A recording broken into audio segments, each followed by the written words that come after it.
Vous avez vu Pas dans la douleur. Oui, je suis partie en fait de 2009 et de ce que ça avait pu générer, en tout cas en mise sous tension de nos formateurs. Et finalement, j'en suis arrivée à questionner à la fois la notion de mise en tension et la mise sous tension d'un environnement qui est celui de la santé, qui est complètement chamboulé culturellement aujourd'hui. Alors la thèse, bien sûr, s'est faite en 6 ans, elle ne s'est pas faite mais elle pose aussi la question de la décennie 2009-2019, où on arrive aux pratiques avancées infirmières, mais où en arrivant aux pratiques avancées infirmières, on re-questionne finalement toute la chaîne de la prise en soins, et notamment la question du développement extra-hospitalier, de l'ambulatoire, et de la question de la territorialité, où alors en Bourgogne, on parle plutôt de territorialité et de ruralité, mais je sais effectivement aux petites grandes couronnes, pose la question aujourd'hui de l'offre sanitaire qu'on a. Donc finalement, oui, et c'est pour ça que dans mon intervention, je poserai la question de en tension et sous tension, parce que je crois que c'est pas la même chose, et finalement, ça nous interpelle. Alors, Madame Bierry, j'avais prévu quelque chose de très dynamique dans les slides, donc je vous laisserai appuyer au fur et à mesure. Voilà, donc moi je suis directrice de l'Institut de formation sanitaire et sociale de Quetigny, qui est un établissement Croix-Rouge, qui fait partie de ce qu'on appelle l'Institut régional Bourgogne-Franche-Comté. Donc sur Bourgogne-Franche-Comté, c'est 4 sites, Vesoul, Lons-le-Saunier, Quetigny et toute la formation professionnelle. Mais vous dire que l'offre de formation Croix-Rouge, c'est 70 établissements en France, et que la Croix-Rouge est le premier opérateur des métiers du sanitaire et du social. À Quetigny, nous formons des aides-soignants, des auxiliaires de puériculture et des infirmiers.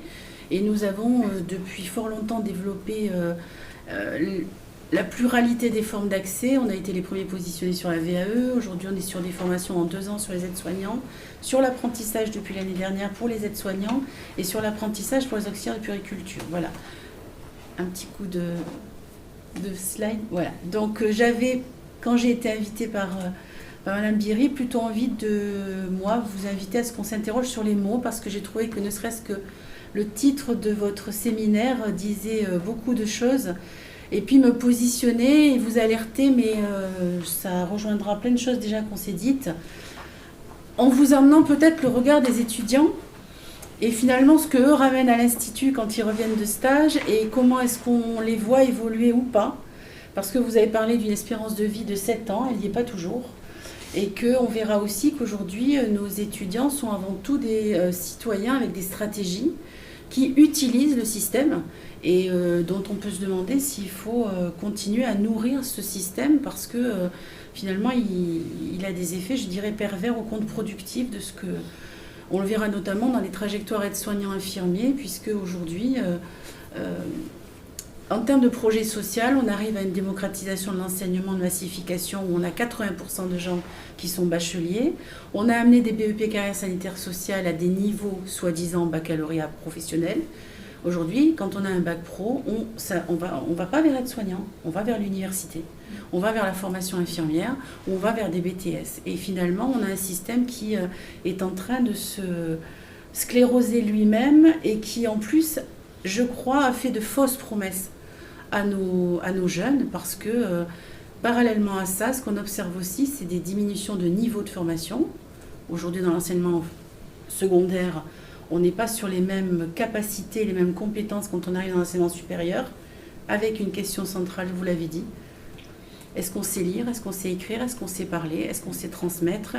Vous avez oublié les maths, le calcul de dose. C'est vrai. Et cette responsabilité qu'on a, ne serait-ce que de mise ou de remise à niveau quand ils arrivent en formation, pour assurer une qualité, nous, de prestation en tant que professionnels. Alors, la notion de métier d'abord, puisque votre titre parle de métier. Ma question, la première que j'ai à vous poser, c'est quoi un métier du sanitaire et du social aujourd'hui? Je crois, on l'a dit, qu'il faut faire exploser les barrières, et que les métiers que vous connaissez aujourd'hui ne seront et ne sont déjà plus les métiers de demain. C'est-à-dire que concrètement, à la fois, on est très axé en France sur la notion de qualification. C'est ce qui, pendant longtemps, nous a soi-disant garanti un certain niveau de connaissances et de compétences. Ce n'est pas vrai. Aujourd'hui, vous avez dans vos environnements de travail des attentes qui sont très très différentes selon que vous êtes dans l'hôpital universitaire, l'EHPAD, le domicile. Donc c'est comment est-ce qu'on assure ensemble finalement des degrés et des formes de professionnalité différentes parce que vous êtes dans des environnements différents, parce que vous n'avez pas forcément les mêmes moyens, parce que vous n'avez pas forcément les mêmes organisations du travail. Donc c'est déjà comment on fait pour sortir de la notion de qualification. Alors pas forcément pour aller vers la notion de compétence, parce que la compétence aujourd'hui commence à être décriée. Alors je sais qu'on parle de portefeuille de compétences, mais je crois très sincèrement qu'il faut se reposer la question des savoirs. Comment est-ce qu'on garantit à nos apprenants, à nos futurs professionnels, à vos professionnels des portefeuilles de savoir, qui soient des savoirs qui soient consolidés et sur lesquels ils vont pouvoir s'appuyer pour travailler. Et ça pose réellement question parce qu'on est de plus en plus sur des évaluations de compétences, que les compétences sont contextuellement situées et que vous allez garantir à vos salariés qu'ils savent travailler dans votre environnement de travail. Sauf que vos salariés, ils bougent. Qu'on l'a dit tout à l'heure, peut-être qu'on va nourrir chez eux des trajectoires et que finalement, lorsque je suis compétent en EHPAD, je ne le suis pas forcément en réanimation à l'hôpital et inversement. Donc c'est vrai qu'il va peut-être falloir aussi re-questionner tout ça. Pour moi, l'important, c'est aussi de décloisonner la rigidité du champ sanitaire. Les concours, je suis d'accord avec vous. Les concours, les quotas, mais c'est aussi comment est-ce qu'on ferme les portes à des gens de vos établissements parce que ces gens-là n'ont pas les clés et les codes de comment on passe un concours.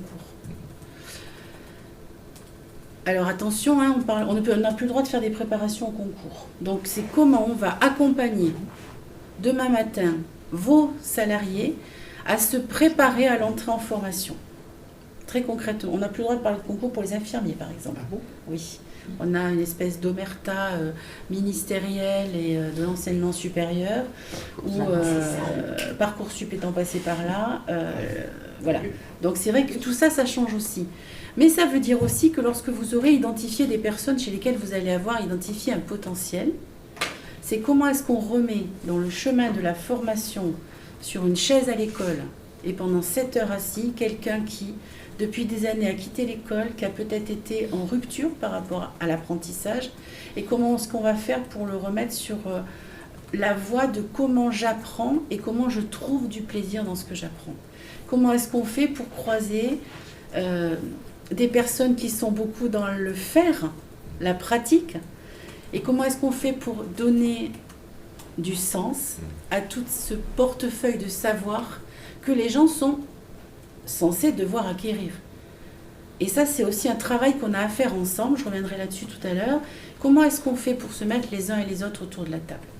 Comment est-ce qu'on fait pour sortir des instituts de formation, venir à votre rencontre et que vous acceptiez de nous dire, voilà, moi, aujourd'hui, sur mon terrain, j'ai besoin de ça.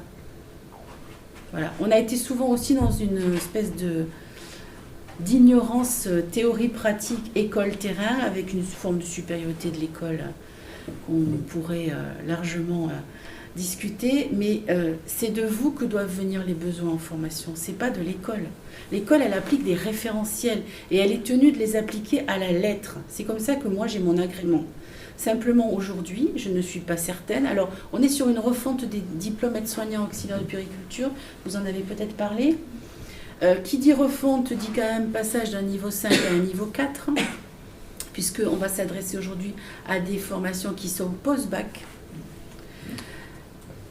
Oui. Oui. Qui dit rémunération aussi derrière tout ça, et bien sûr qui questionne, mais qui ne fait que suivre un mouvement général où finalement la question c'est est-ce que des...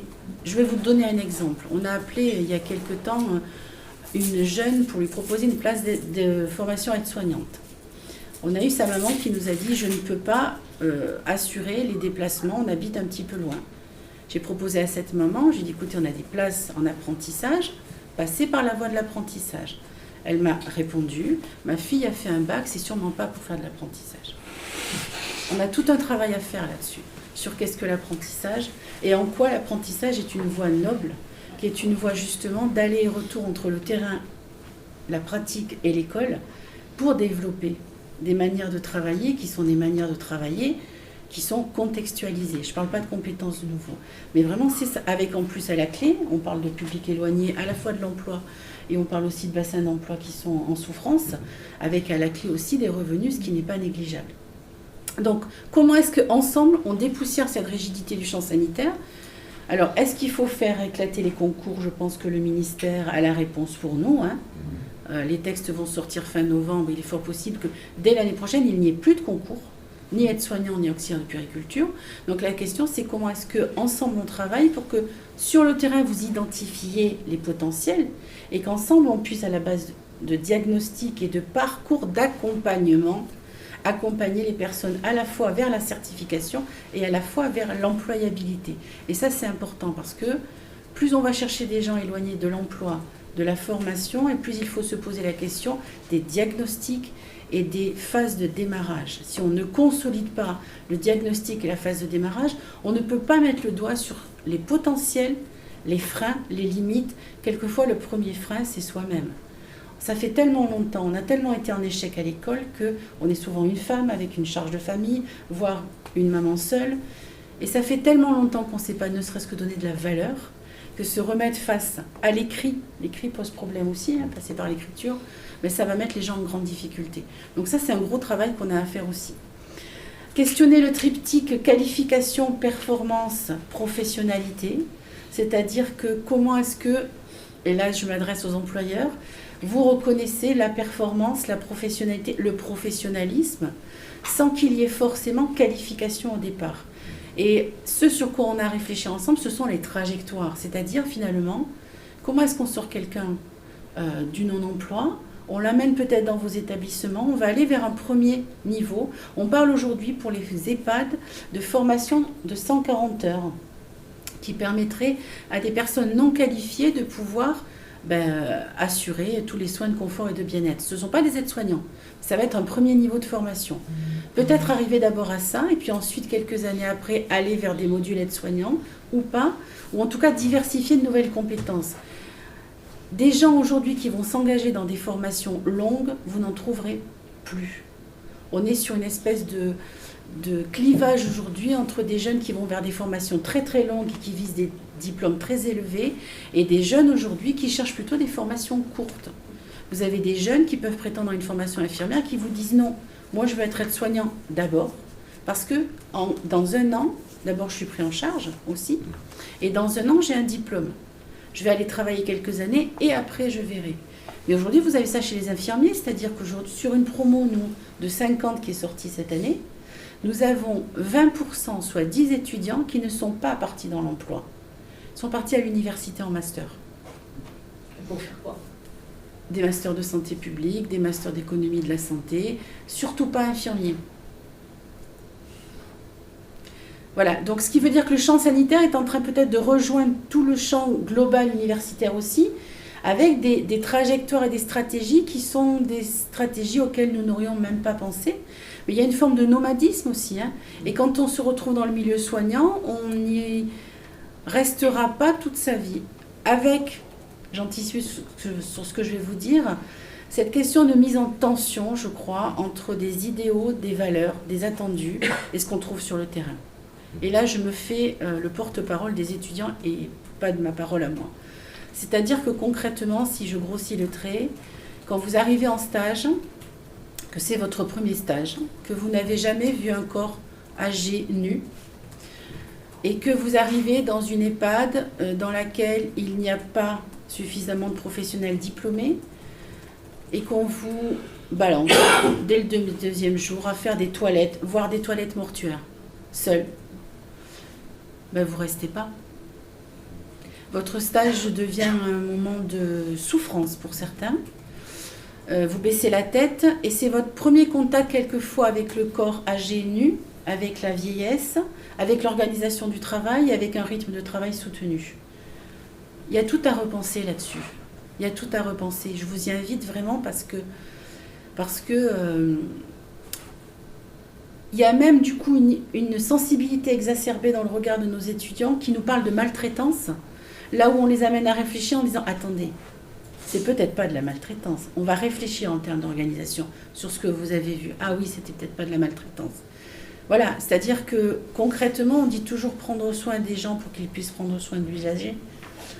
Comment est-ce qu'on réfléchit ensemble à nos manières d'accueillir, je ne parle même pas de tutorat, d'accueillir nos étudiants en stage pour leur montrer que nous faisons encore partie d'une communauté professionnelle avec des valeurs qui va prendre soin de ces impétrants et leur montrer que nos métiers sont beaux. Aujourd'hui, dans certains établissements hospitaliers, on accueille les élèves aides-soignants en leur disant « mais ne reste pas, va faire autre chose ». Ce sont les professionnels eux-mêmes qui le disent. Voilà. Donc je crois qu'on est dans une forme de chaîne aujourd'hui. In fine, c'est l'usager, le patient. Mais c'est comment aussi on prend soin de nos étudiants. Comment est-ce qu'on arrive aussi à leur dire que oui, il y a du plaisir dans ces métiers-là et il y a une manière de s'épanouir extraordinaire. Voilà, donc cette mise en tension, pour moi, elle est fondamentale. Deuxième mise en tension aussi, dans ces triptyques, c'est tous ces mots qu'on a prononcés ou pas depuis tout à l'heure, sur lesquels il faut revenir. Vous ne pouvez plus parler de culture d'entreprise aujourd'hui. L'étudiant, c'est pas ça qu'il vient chercher. Parler de trajectoire, de faire carrière dans un établissement, c'est plus ça qu'ils viennent chercher. Les sources de motivation ne sont pas les mêmes. Et c'est pas la peine de compter. On a beaucoup entendu parler de génération Y. On n'y est plus à la génération Y. On est sur d'autres générations aujourd'hui, et des générations qui ont des potentiels extraordinaires. Sauf que ce sont des générations qui fonctionnent par tribu et par projet. Nos jeunes ne se voient pas dans la même entreprise pendant 25 ans. J'allais vous dire, et alors? Comment est-ce qu'on fait le temps où ils sont là pour que chacun puisse faire du bon boulot et qu'on puisse travailler ensemble? Nos jeunes ne cherchent pas, on parle beaucoup de CDI depuis tout à l'heure, c'est pas ça qu'ils viennent chercher. Ils ne viennent pas chercher un CDI. Ce qu'ils viennent chercher, c'est être bien à un moment donné dans une structure, peut-être l'utiliser, le contrat d'apprentissage, donc finalement le CDI ne pose pas tant de problèmes que ça, mais à un moment donné, s'ils ne sont plus bien dans la structure, ils iront ailleurs. Certains ne font que de l'intérim en sortant du diplôme d'État. J'ai eu un mail il y a 2 jours d'une étudiante qui est partie en région parisienne qui m'a dit « Je suis en intérim tous les jours, je change tous les jours d'hôpital parisien, Diane, je m'éclate. » Donc, on ne va pas se poser la question de fidéliser ces personnes-là.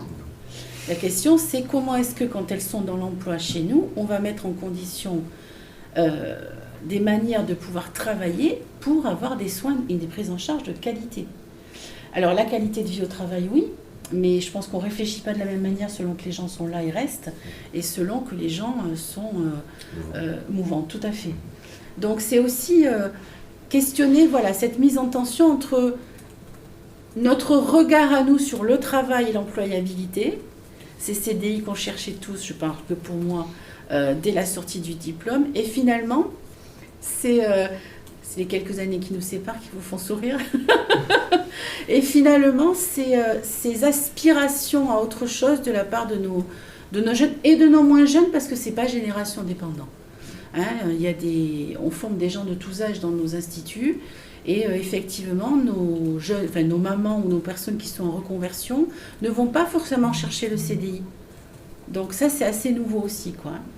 Voilà. Et puis, dans la notion de métier aujourd'hui, on en a déjà parlé, le fait que vous avez, je l'ai redit, des environnements de travail très différents et que la notion de métier, il faut la re-questionner. Qu'est-ce qu'un cœur de métier?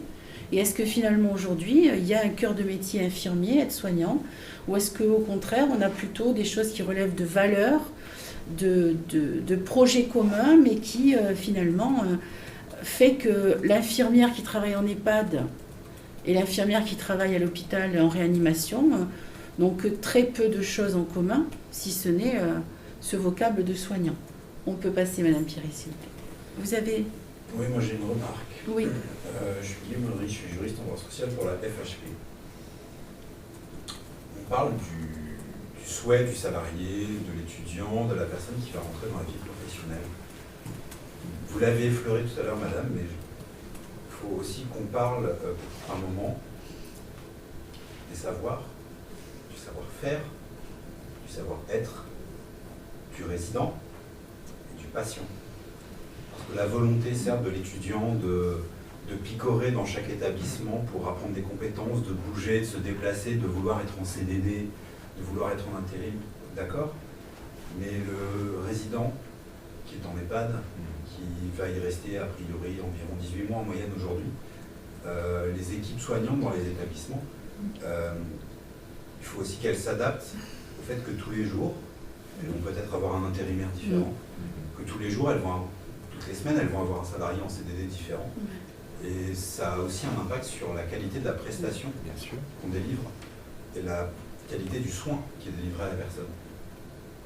Et ça aussi, il faut en tenir compte. C'est peut-être rassurant pour un résident d'avoir face à lui un soignant.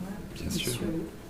Non, mais c'est tout à fait vrai ce que dit Guillaume. Moi, je l'avais noté là justement pour en parler après, mais moi je trouve ça, enfin moi en tant qu'employeur en tout cas, je connais les problématiques, donc je veux bien faire beaucoup de choses pour les étudiants ou les nouveaux arrivants, mais il y a des choses que je ne peux pas faire. Parce que je suis navrée quand vous avez des équipes avec des gens qui sont là juste... On en parlait hier, de toute façon, on a fait le constat hier, avec justement également M. Thibault Vautier, donc le directeur général de la DECO, qui était là, qui nous a présenté l'intérim, etc. Et tout ce qu'ils font, c'est très bien. Mais le problème, c'est que pour nous, c'est pas possible. Alors, Parce qu'on en vient ensuite à des dérives sur tous les problèmes de mercenariat que l'on voit apparaître chez les soignants. Des gens qui viennent, qui ne savent, certains, rien faire. Parce qu'ils ne connaissent pas votre logiciel métier, parce qu'ils ne connaissent pas votre organisation. Donc, vous savez quoi? C'est super qu'ils viennent picorer, apprendre des choses, mais de toute façon, ils n'apprendront rien. Parce que ces gens-là, ils vont arriver, on va leur dire, tu sais, machin, tu sais... Non, bah alors écoute, tiens, voilà, la chambre, machin, la chambre, truc, la chambre, et tu fais des toilettes, et après, tu t'en vas. Et c'est tout. Donc, je ne trouve pas ça satisfaisant, ni pour la personne qui va venir travailler, ni pour nos équipes qui, franchement, à certains moments, nous disent, vous savez quoi? Les intérims, laissez tomber, on fera avec une de moi. Hein, on s'en fiche, on ne veut plus les voir. Nous, ce qu'on veut, c'est des collègues. Ah oui.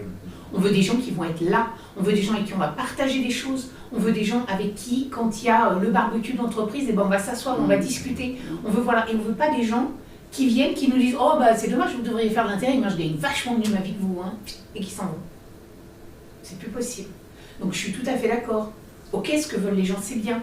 Mais encore une fois, on est dans la notion de devoir et de droit. Et pour eux, ils viennent, ils se servent, ils font ce qu'ils veulent.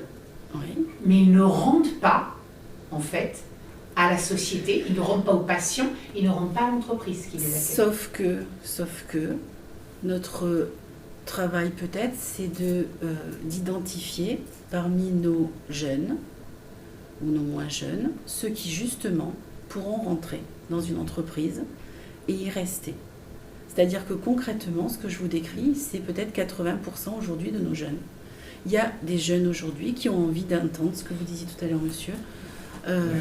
J'arrive et je vais pouvoir faire carrière. J'arrive et je vais pouvoir avoir des formations continues. J'arrive et je vais pouvoir développer des compétences, des savoirs et on va me permettre de les exprimer. Et voilà, je veux dire, ce que vous décrivez, c'est un problème sociétal. C'est-à-dire que la formation sanitaire et sociale n'est pas à l'abri de ça. On a les mêmes impétrants que partout. Mais finalement, comment peut-être on identifie ces personnes qu'on va pouvoir accompagner, qu'on va pouvoir fidéliser, mais elles ne sont que très peu nombreuses. Mais c'est un vrai problème. Le picorage, le zapping de formation, vous le voyez dans vos métiers en termes d'employabilité, on le voit aujourd'hui déjà dans la formation, c'est-à-dire que je commence par la fac, je vais vers une école d'infirmière, comme je vous disais tout à l'heure, je repars en master, ou alors j'ai fait quelquefois un BTS avant, je reviens en école d'infirmière. Parcoursup est en train aussi de mettre un petit peu de bazar là-dedans, mais c'est aussi ça, c'est-à-dire que on a aussi des gens qui arrivent de plus en plus tard à l'emploi parce qu'ils sont restés longtemps dans le zapping de formation, qui arrivent dans les formations sanitaires et qui finalement ne vont pas forcément y rester longtemps non plus. Mais on a un gros travail d'identification. On a un travail énorme. On est dans des générations Kleenex. Oui. On prend, ça ne nous plaît pas, on jette et on passe au suivant. Mais pour tout, et pour tout dans la vie, on est bien d'accord. Oui. Si je puis me permettre, en effet, là, vous pointez la dichotomie entre l'attendu de l'employeur et concrètement l'attendu des jeunes. Et je vous rejoins, bien évidemment, on est rarement en adéquation. Alors oui, charge à nous d'aller repérer, sélectionner les jeunes qui rentrent le plus à date en adéquation avec nos attendus, avec nos organisations, pour une prise en soin la plus efficiente possible, parce que c'est ça en fait, vous avez raison, hein, le but premier qui doit nous tenir, nous motiver. Après, étant donné que ce sont des générations Kleenex qui bougent, là où on doit réfléchir, c'est à la façon dont on peut les faire bouger dans nos organisations. Oui. Et on en revient évidemment à leur perspective d'évolution, à leur parcours, pas forcément d'ailleurs ascensionnel, les soignants infirmiers, on en a déjà parlé. Qu'est-ce qu'on peut imaginer de moins linéaire? Je n'ai pas la réponse à vous fournir, mais en tout cas, c'est sur cette réflexion qu'il faut aller, vraiment. Parce qu'en effet, hein, le jeune aujourd'hui, j'aime bien catégoriser ça, le jeune, ne veut pas du CDI qui va l'enfermer dans un carcan, c'est ainsi qu'il se voit en tout cas. C'est un peu Oui. faux, mais Oui. faux, d'ailleurs. Oui. Surtout que d'un CDI, on peut en partir. Ah, mais moi, c'est la première chose que, effectivement, je dis à des jeunes qui se posent la question. Je dis, faites un CDI. Vous avez envie de partir, vous me donnez votre dette, ou bien on s'arrange parce que vous voulez partir du jour au lendemain et on s'arrangera de toute façon. Voilà, je veux dire, et au moins vous avez la sécurité de l'emploi, le temps que vous avez envie d'avoir cette sécurité, et le temps que vous voulez apprendre des choses. Parce qu'on les formera en interne. On va les former, on va les faire évoluer, etc. Mais en fait, ils ne se donnent même pas les moyens de pouvoir, s'ils ont ce souhait d'utiliser l'entreprise comme peut-être un espèce de tremplin vers autre chose, c'est pas en allant picorer à droite à gauche, parce que là, ils n'auront rien. Les moyens ou le temps. Oui. Ça donne, voilà. Oui. Les perspectives de temps sont très différentes aussi. C'est vrai. Oui. Mais le lien créé avec le patient est par conséquent une dimension peut-être moins importante pour les soignants qu'auparavant. Parce que c'est pas en restant 2 jours dans une entreprise qu'on crée un lien. Alors vous avez... Alors, il me semble que c'était quand même une dimension assez importante. Bien sûr, Oui. bien sûr. Ouais, c'est la base en fait. Oui. Enfin, le C'est- soignant, il est là pour, excusez-moi de vous couper de manière très impolie, mais le soignant à la base, il est là pour soigner, il est là pour dédurer du soin, Oui. il est là pour prendre soin de quelqu'un, que ce soit une personne âgée qui finit sa vie, ou même d'un patient qui vient d'avoir un accident de la route et qui s'est pété une jambe. Voilà, on est là pour à la base le métier, enfin, même Et- s'il n'en fait pas partie, c'est de s'occuper de quelqu'un. Et on reste, si je rejoins ce que nos soignants nous disent, on reste pour le relationnel qu'on a pu, alors c'est d'autant plus vrai en EHPAD, puisqu'on est sur évidemment la durée créée avec le résident, bien sûr. Sauf qu'au jour le jour et au quotidien, le relationnel, excusez-moi, n'existe plus. Voilà. Ni pour les IDE, ni pour les C'est aides-soignants. vrai. Fra, Ouais. bonjour monsieur, je viens vous faire Oui. votre injection. Même pas comment ça va, parce qu'elles n'ont plus le temps. Mhm. Mais Dans la non, majorité non, des services peut-être âgés. parce qu'elles n'ont pas de collègues fidèles qui sont là et pour Mais blablabla. peut-être- Et la Exactement. boucle- Et la C'est boucle un est tout, bouclée. c'est le chat qui se manque, mais Bien c'est ça sûr. le quotidien aujourd'hui. On va même Bien au-delà sûr. de ça. Et l'an dernier, je me rappelle au séminaire, il faut positiver quand vous avez un collègue absent. Et excusez-moi, c'est facile de le dire, Pas tous les positiver. jours. Pas tous les jours. Et même, enfin, Quand c'est une fois, ça peut aller, mais quand c'est tous les jours à la fin. Ça dépasse même le terrain de l'entreprise. C'est même Bien entre sûr. nous, quand on se croise dans la rue, je suis désolé, mais entre êtres humains, on est plus sociable. Oui. On se balade dans la rue, on est en train de regarder notre smartphone pour lire nos mails, regarder une vidéo ou que sais-je. On n'est même pas en train de regarder ce qu'il y a en face de nous. Alors, L'éducation thérapeutique, c'est le Et retour humain, de l'idéal. on va Il n'y a pas- pas le temps de la faire aujourd'hui auprès du patient. La mise au sein, dans les maternités, ça ne se fait plus parce qu'elles n'ont plus le temps, parce qu'il y a un manque de personnel. C'est ça. Et tout ça, je veux dire, les étudiants ne se retrouvent pas dans le métier qu'ils ont connu par leur mère, leur grand-mère ou des amis. Ils ne se retrouvent pas dans ce métier. C'est ça aujourd'hui aussi qui fait que l'attractivité notamment d'AS et des... vous le disiez tout à l'heure, M. Bouget, il n'y a pas que le salaire. Mhm. Il y a aussi les conditions d'exercice. bien sûr. La notion de plaisir. Bien sûr. Oui, Je le ne sais sens. pas simplement de conditions d'exercice, mais la différence, vous parliez des établissements différents, enfin, les situations sont différentes, les PAD, etc. Et c'est vrai que ce qui caractérise quand même aussi les établissements médico-sociaux, c'est que ce sont des lieux de vie Oui. Évidemment. par rapport aux sanitaires. Et sur ce plan-là, voilà, il y a, pour les jeunes, c'est quelque chose qui est problématique. Parce que s'intégrer dans un lieu de vie, c'est pas la même chose que effectivement d'aller faire du soin très technique dans un établissement sanitaire.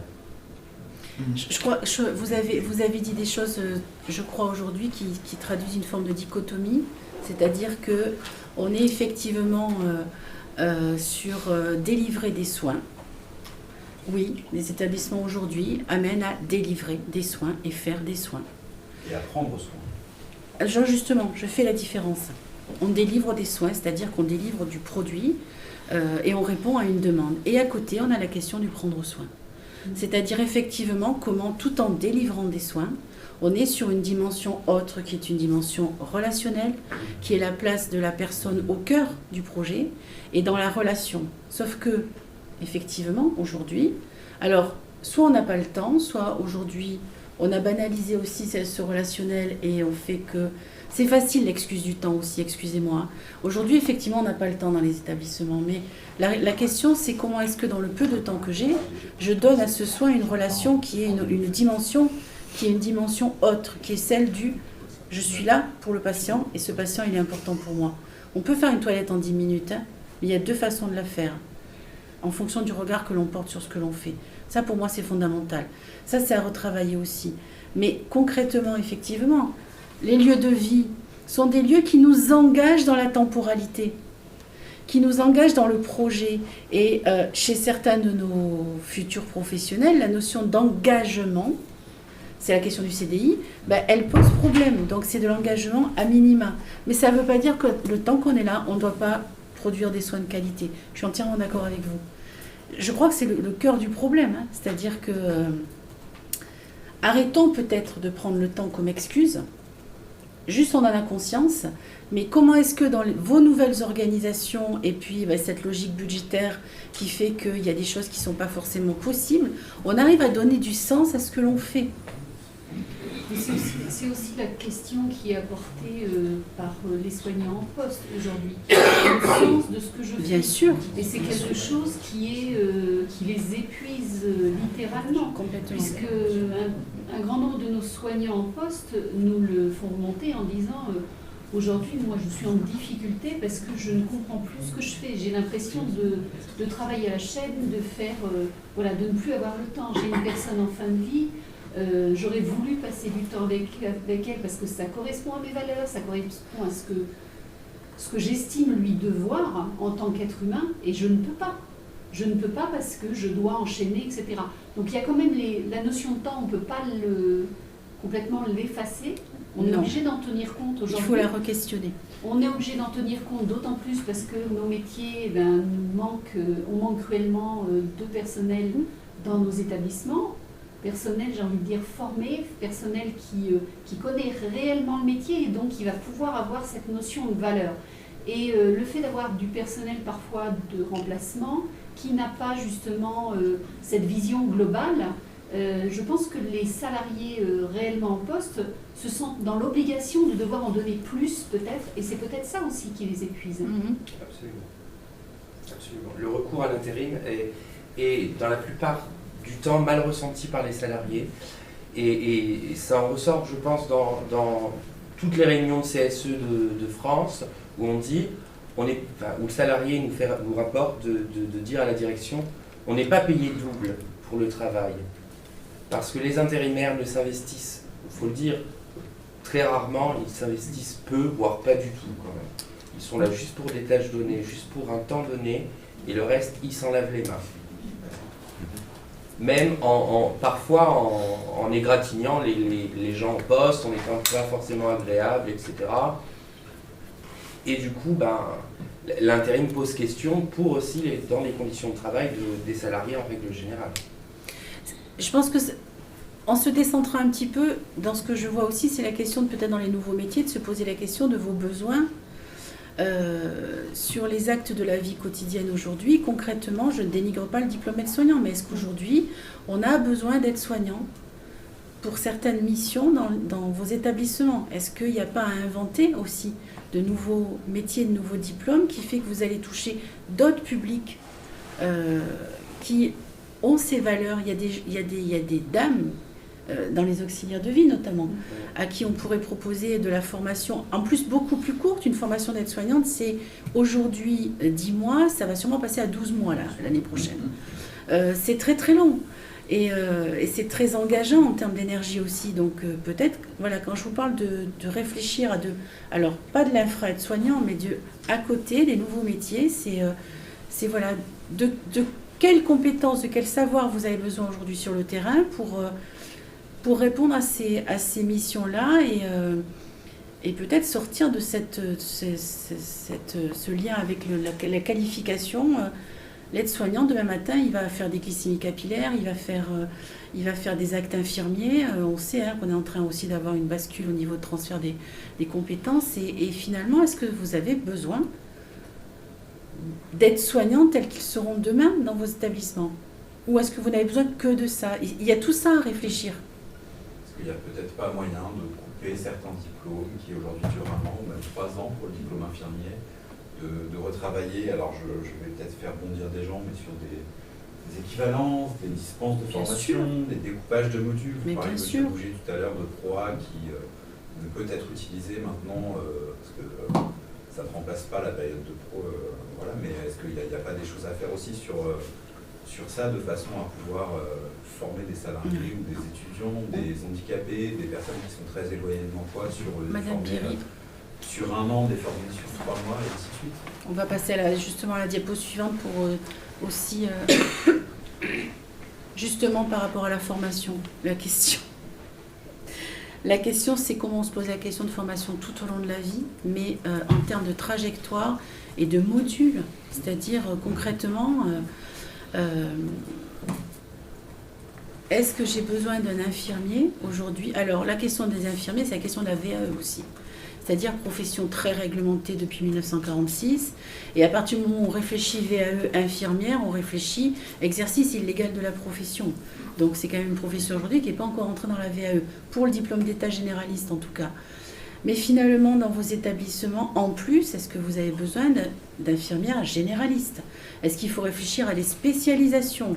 Est-ce qu'on pourrait imaginer qu'avec des entrées et des sorties permanentes, on soit dans quelque chose de très très plastique au niveau des instituts de formation pour répondre à vos besoins et à un moment donné amener progressivement des gens vers des formes de qualification, puisqu'on est quand même dans cette culture-là, mais qui vont répondre aux besoins du module. Vous parlez tout à l'heure un petit peu de spécialisation en gériatrie. C'est aussi ces questions-là, c'est-à-dire, voilà, il y a tout ça à réinventer. Et quand je vous parle de module initial peut-être sur des besoins en EHPAD, je pose la question du handicap aussi. Aujourd'hui, on est sur les mêmes problématiques dans le secteur du handicap. Alors, peut-être pas avec une affiliation totale au sanitaire, donc ça permet peut-être d'inventer d'autres choses dans le social, parce que le social a une ouverture d'esprit par rapport à la formation que n'a pas le sanitaire, c'est beaucoup moins rigide. Mais il y a tout à inventer, mais il va falloir faire avancer les esprits aussi. On est d'accord. Quand il va falloir sortir du bon vieux diplôme d'État qui nous permet... c'est aussi ça, quoi, je veux dire. Mais j'ai envie de vous dire, derrière, c'est aussi la question des conventions collectives, des grilles salariales. Les pratiques avancées infirmières aujourd'hui n'ont aucune reconnaissance. On va sortir les premières promotions de pratiques avancées. Oui, et alors nos aides-soignants, assistants de soins en gérontologie, est-ce que toutes les conventions les reconnaissent? Voilà, l'aide-soignante qui s'est formée par ses propres deniers au toucher massage et qui arrive en disant, je prends l'exemple de l'élève tout à l'heure, j'ai un projet, je vous propose de faire du toucher massage avec des patients atteints de maladie Alzheimer, mais il me faut quelques moyens puis une certaine forme de reconnaissance. Ben non, je prends mon projet, je m'en vais. Donc ça questionne tout ça en fait. Et puis, bon, je l'ai dit tout à l'heure, la question des situations professionnelles, décloisonnons vos univers et l'univers de la formation.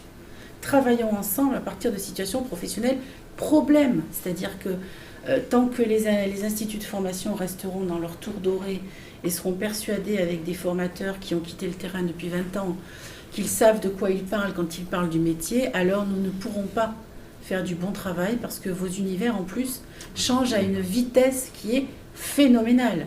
Et qu'il nous faut, nous... et du coup, là aussi, moi, je suis en demande, c'est-à-dire... est-ce qu'on peut réfléchir à des manières de travailler ensemble pour que les formateurs se déplacent sur les terrains et qu'ils viennent avec vous pour travailler sur des situations, problèmes et faire émerger du questionnement chez les étudiants? Des PC formateurs. C'est urgentissime. Sauf que le formateur fait partie des catégories professionnelles dont on pense qu'il est extraordinairement bien formé et cortiqué à la base et qu'il n'a pas besoin de DPC. Aujourd'hui, concrètement, mais c'est vous savez, on est en train de s'éloigner de modèles de formation type artisanat, où on était sur des modèles parlants et où enfin moi j'ai été formée comme ça, c'est-à-dire pas forcément des gens qui parlaient, et pas forcément des gens qu'on tutorait. On était à côté, on était traités à la dure quand même. Mais il y avait un souci d'être dans une forme de compagnonnage Je suis l'expert, je suis le maître, je te montre. Et tu apprends en faisant avec moi. Et on est en train de quitter cette culture-là pour aller vers une culture, alors c'est pas une doctorante qui va vous dire que l'université n'a pas sa place dans nos formations, mais il ne faut pas quitter le geste métier. C'est hyper important, je veux dire. C'est par les modèles ou les contre-modèles que l'on apprend aussi. Je veux être comme ça, je veux pas être comme ça. Ça m'a heurté, ça m'a pas heurté. J'apprends à faire. Vous parliez de savoir-faire et de savoir-être tout à l'heure, monsieur. Je veux dire, il y a les valeurs que l'on porte, mais le savoir-être, ça s'apprend. Et on est aujourd'hui face à des situations de plus en plus compliquées et complexes dans les prises en charge, qui mettent en plus nos étudiants et nos travailleurs dans des difficultés sur comment je traite cette situation, comment je sais être. Et c'est difficile. Donc, on a besoin de vous par rapport à ça. Sur le terrain de la formation, par exemple, et l'alternance, elle se travaille aussi sur...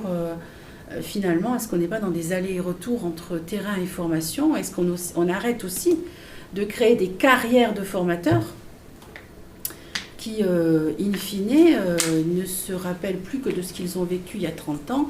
Et vous savez comme moi que les souvenirs s'émoustillent, s'édulcorent et que la parole n'est plus forcément légitime face aux étudiants. Donc il y a à travailler là-dessus aussi. Ce qui veut dire que vos salariés peuvent aussi devenir formateurs le temps de quelques séances ou séquences pédagogiques. Je continue, il n'y a pas de réaction là-dessus. Alors, des mises en tension, on peut y aller, Madame Biré? Je vous en ai parlé tout à l'heure un petit peu. Pour moi, aujourd'hui, très centralement, la question, c'est la mise en tension entre travail visible et invisible. On a parlé du savoir-être tout à l'heure, c'est du travail invisible. Le travail sur le corps, aujourd'hui, c'est du travail invisible. L'accompagnement à la fin de vie. Est-ce qu'on peut quantifier ça? Est-ce qu'on peut codifier ça? C'est du travail invisible et finalement, c'est du faire sans être du faire. Et concrètement, c'est aussi là qu'il y a une mise en tension aujourd'hui. Et puis, il y a aussi ces représentations sociales. Vous savez, la première chose que demande un élève aide-soignant, c'est quand est-ce qu'il va apprendre à prendre une tension.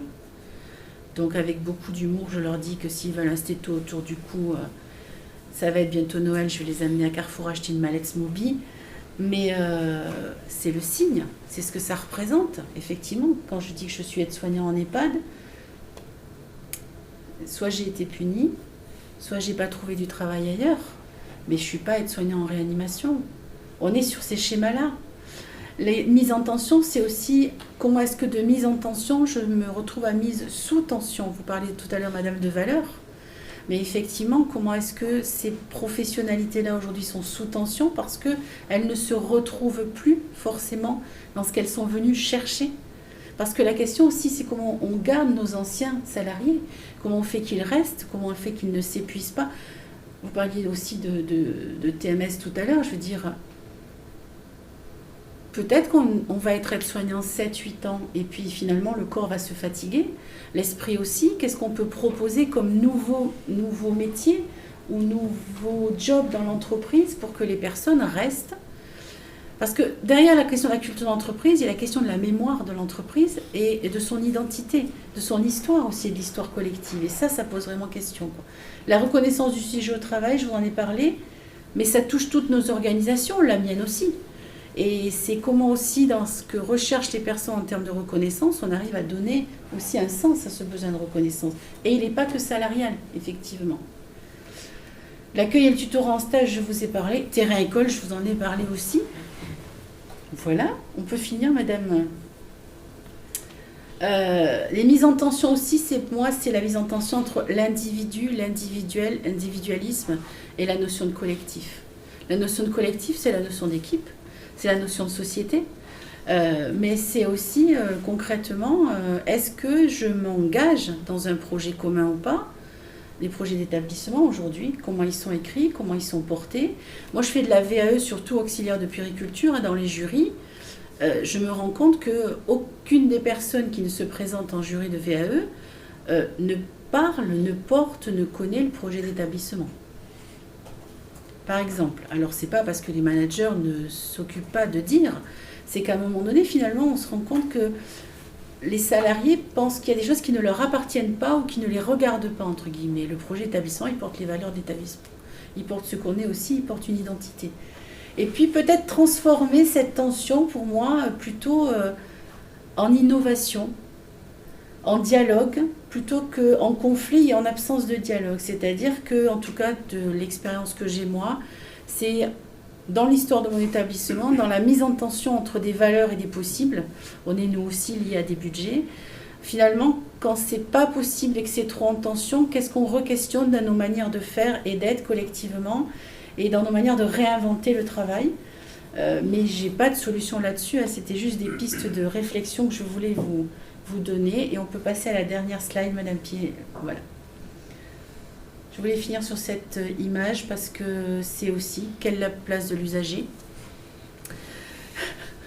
quel projet social ensemble. Et quand j'écoute les étudiants, je me dis juste qu'aujourd'hui je suis en âge de peut-être me poser la question à 800 km de placer une mère, un père demain matin en EHPAD. Et que j'ai envie de me dire que en toute sécurité, en toute confiance, les personnes auxquelles je confierai mes parents porteront certaines valeurs et avec toutes les difficultés, mais j'ai envie de cette idée de confiance. Et je crois aujourd'hui, et la médiatisation a beaucoup fait aussi, que la confiance, elle n'est pas forcément là et qu'il faut aussi renouer avec cette confiance. Voilà.